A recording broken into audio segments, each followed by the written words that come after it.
भारतात आणि राज्यात महिलांच्या सुरक्षिततेसाठी आणि बलात्काराच्या घृणास्पद गुन्ह्यांना आळा घालण्यासाठी प्रशासकीय, न्यायालयीन, पोलीस स्तरावर व्यापक सुधारणा काय केल्या पाहिजे, सरकारने काय करावे? कारण केवळ कायदे असून चालत नाही, तर त्यांची अंमलबजावणी ठोस आणि वेगवान असणं आवश्यक आहे. पोलीस हा व्यवस्थेचा पहिला चेहरा असतो. तिथे बदल होणे सर्वात महत्त्वाचे आहे.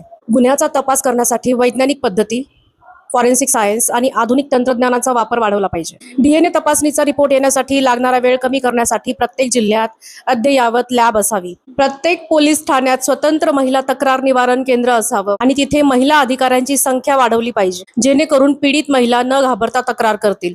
गस्त आणि सीसीटीव्हीचं नेटवर्क स्ट्रॉंग केलं पाहिजे. शहरांमधील निर्जन स्थळं, बस स्टॉप आणि संवेदनशील भागात 24 तास सीसीटीव्ही पाळत आणि पोलिसांची गस्त, दामिनी पथकासारख्या विशेष पथकांची गस्त वाढवली पाहिजे.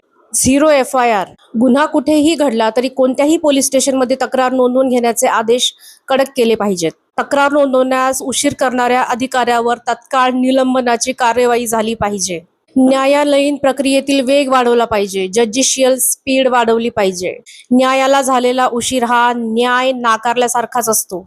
हे टाळण्यासाठी यंत्रणेने फास्ट ट्रॅक कोर्टांची संख्या वाढवली पाहिजे. बलात्काराच्या खटल्यांसाठी केवळ कागदावर नाही, तर प्रत्यक्ष कामात वेग असणारी स्वतंत्र फास्ट ट्रॅक न्यायालये असली पाहिजेत.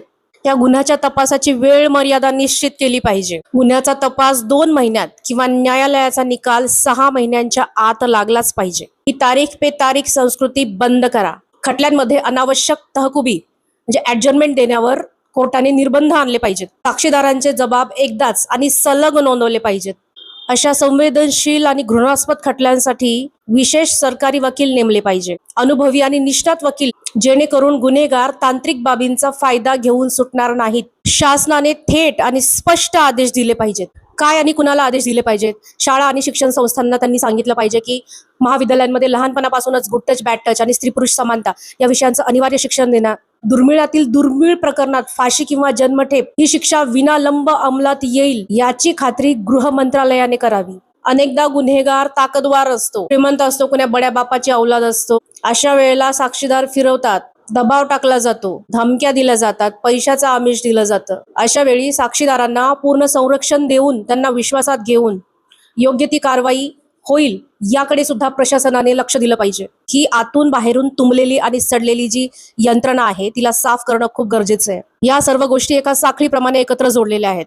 जेव्हा गुन्हेगाराच्या मनात मी जर गुन्हा केला तर मला पकडलं जाईल आणि अवघ्या काही महिन्यात मला कठोर शिक्षा होईल ही भीती बसेल, तेव्हा खऱ्या अर्थाने या घटनांना आळा बसेल.